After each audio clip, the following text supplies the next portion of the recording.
Alright, let's do some summons for UTTU. I have 141,000 crystals. Hopefully I'll be able to get her R4 because her R4 is absolutely busted. But I think when it comes to this unit, you need to have her at either R1 or R2 for her to work in PvE. And for PvP, you need to have her at R4 because of this max HP increase. Her kit is absolutely busted because her debuff stacks very easily. I think it stacks up once every turn. Oh, okay. Not bad. First multi, maybe we can pull a double. No double, okay. Cool. Alright, that's one copy on the first multi. Not bad. But yeah, her debuff, the Ghost Summoner debuff, you need to stack it up, I think 5 times for it to change to the Cobweb debuff, which will then incapacitate the enemy and also slow them down. And you'll also do extra damage with her skills, right? Her S1 does like an insane amount of damage. Her S1 does 120% of her max HP. In PvP, that's gonna one-shot pretty much everything. And that's true damage as well. So, you don't need to build her with any crit. Just go full HP. And she doesn't need speed as well, because when you go speed, you will actually reduce the stacks of the Ghost Summoner debuff. Now we're getting absolutely nothing. The banner is still absolutely garbage because you only have one unit that you care to pull. The rest is just epic and res. And also the shop is so terrible, man. They only put Seek and still no meta era, and the price of Seek is 1.5 times of the meta espers. It's such a scam, man. Okay, we broke PT by 7. If we keep out this space, I think I should be able to get her at R4. But for PvE, you definitely need to have her at R1, because without her R1, you cannot land the Cobweb debuff. Actually, you kind of need her to be at R2 as well, because her R2 increases her second skill multiplier up to 100%, right?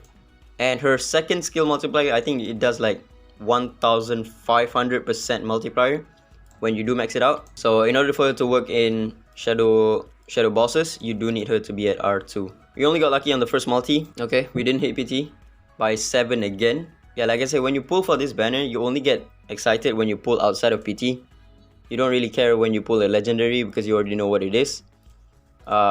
It's such a missed opportunity for them to add in Seek as well in the banner at a lower rate, obviously. So that way when you pull, you not only get one unit, you can also get other units as well if you get lucky.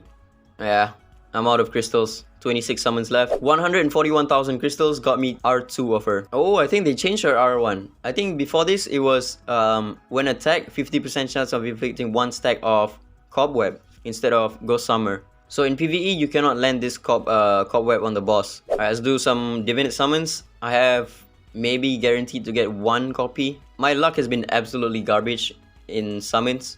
I've hit PT for all of my Divinate summons so far.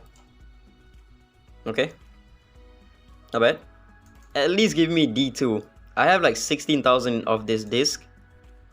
Because I went for Ggez Divinate as well. He's at D5, I think.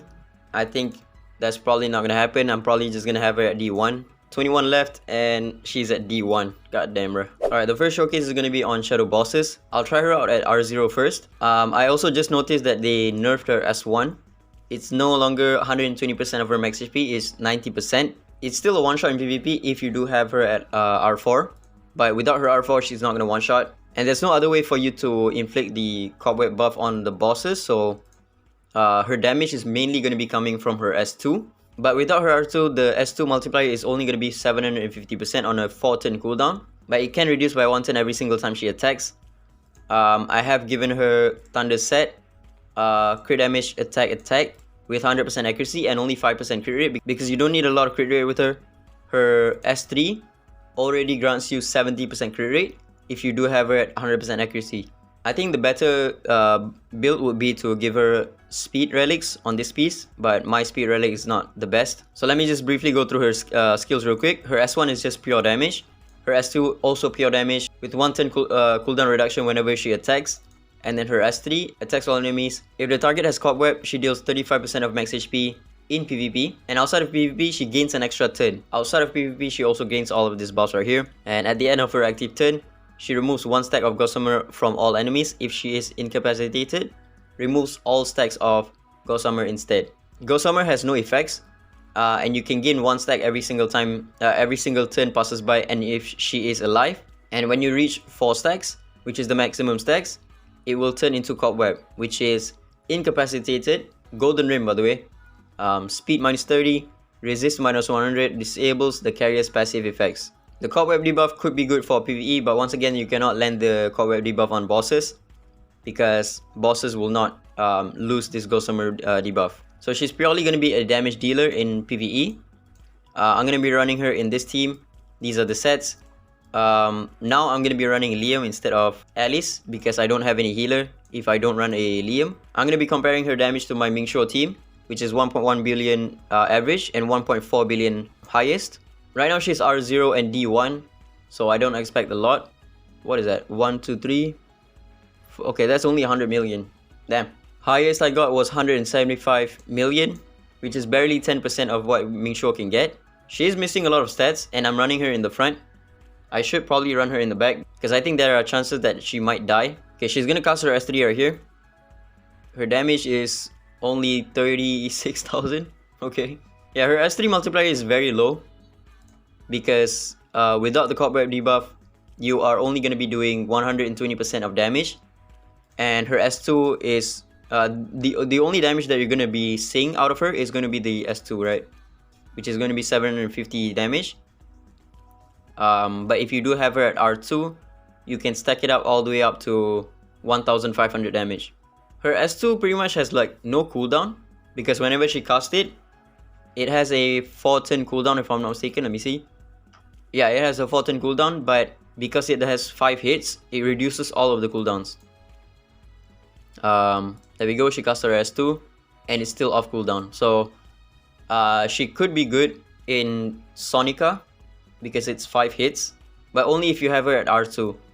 Because again, without the R2, the damage is not all that much. 750 damage, percent damage seems like a lot, but right now in PvE, it's not really that much. Especially when it's a skill that you need to cast during your turn, not outside of your turn like Sloane can with her S1 or Elif can with her Pursuits, right? Her S2 is doing 60,000 per hit, so 60,000 times 5, that's around 300,000.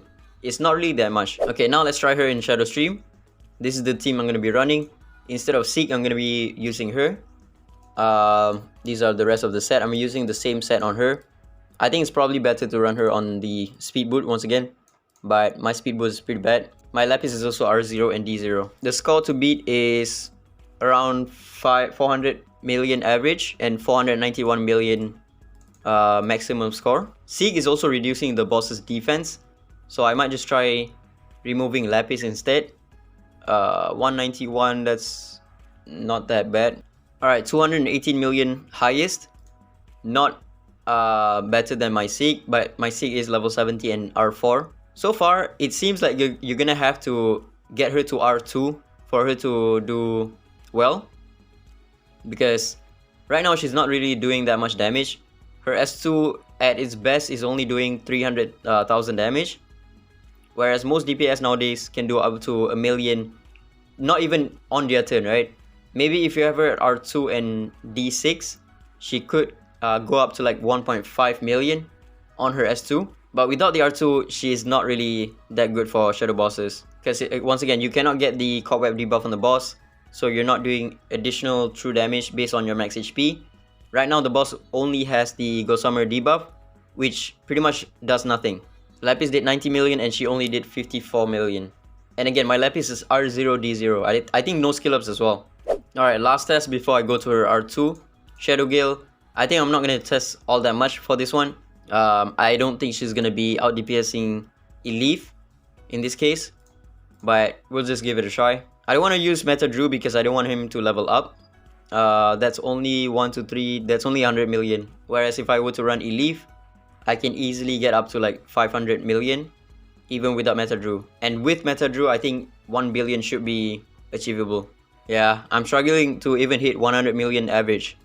So let's go back to Shadowfire and we'll try her at R2. Her R1 is not that good for PvE as well. It's pretty much useless because even if you land the Ghost Armor debuff when you are attacked, you still cannot land Cobweb debuff. So her R1 is for PvP, and her R2 is going to be for PvE, R4 PvP, R6 PvP. And now her R2, I think just now we got the highest was 280 million in Shadowfire. It should almost double the score, so we should be at around, what is that, 90 million? What the hell? I think she probably died here. That was not too good, so I'm gonna try to run her in the back instead. She's probably dying if I run her in the front because she is purely DPS right now. She has no HP, no defenses, still only 100 million. I don't know what the hell is going on. She does not seem that good for shadow bosses. Maybe I'm building her wrong. She probably needs more speed because I have her at 0 speed plus her passive. That's gonna be, I think, 200 speed on her. Okay, we broke the high score just now, 281. We broke it by like 3 million, I guess, but still nowhere near close from my Ming Show team, which can score 1 billion plus. But again, my Ming Show team is he's level 70 and R6, but you also have to keep in mind Ming Show is free, whereas this unit costs 120,000 for one copy. Yeah, it does not seem that good. Only 200 million, it's kind of bad. And pretty much R2 is all you need for her to be 100% functional in PvE. And it does not seem that good.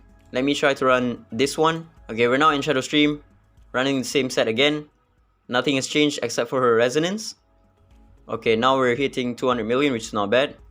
I just want to see if she can outdamage my R0D0 Lapis right now. Okay, for Shadow Stream, she is better, hitting 260 million plus, which is not bad considering her level. Alright, 295 million is the highest I can get.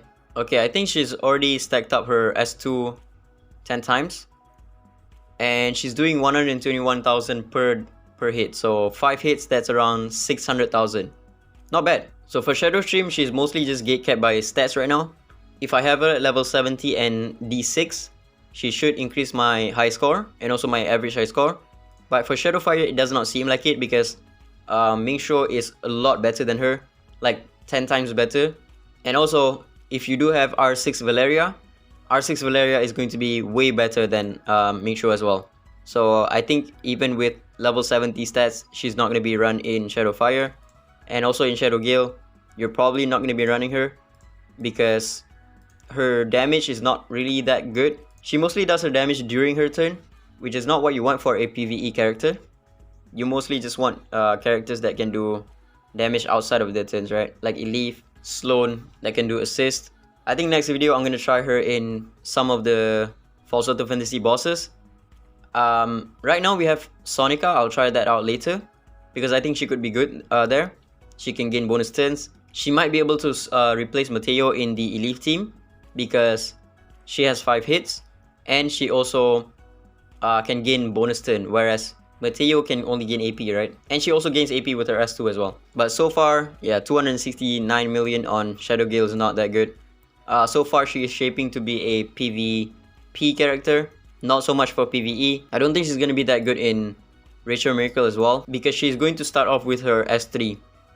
Right now, in Chronos, we already have a 3-turn team. APAC, we have a 3-turn team. Fafnir, 4 turns. She's decent for Fafnir because she has 5 hits that has pretty much no cooldown. But you need to take 2 turns for her to do her stuff, right? And then for Yinglong, we also have a 3 turns team if you are crazy enough. But for most people, it's going to be a 4-turn team. And she's not going to be that good for Yinglong as well because she's going to gain crit rate for every point of accuracy that you have. So far, Tyrell in Shadow Bosses, not all that. But keep in mind, I only have her at level 60 and D1. Her Divinate gives... Oh, it's only 10% damage mitigation, so it's only purely for stats, right? But if I do have her at D6 and level 70, it's probably gonna double the score that I would get for all of the bosses. So for Shadow Fire, it would be 400 to 500 million, which is still not good in today's standard. For Shadow Stream, she could be on par with like the Seek team plus Lapis team. But if you have a Lapis built like R6 D6, then I think Seek is still going to be better than her because Seek is providing defense break for Lapis. And for Shadow Gale, no chance. You have Elif, one of the best Inferno DPS, and you also have a new DPS being Inferno, which is going to be the Shark Dude, right? Shark Dude plus Ryota is the best team that you can run in Shadow Fire, or Shadow Gale, sorry, which can net you about like, I think 5 billion or something? 4 billion, 5 billion. So her spot in Shadow Gale will probably never happen. There's already 2 DPS that outshine her in terms of DPS by a very large margin. The other 2 bosses, also a very slim chance. The only real chance that she has right now is going to be Shadow Stream. But yeah, that's about it. In the next showcase, I'm going to try her in some of the False Photo Fantasy bosses. I think she could be good for Sonica, but for the other 2 bosses, probably not that good. She seems like a PvP character for me. That's about it. Ciao.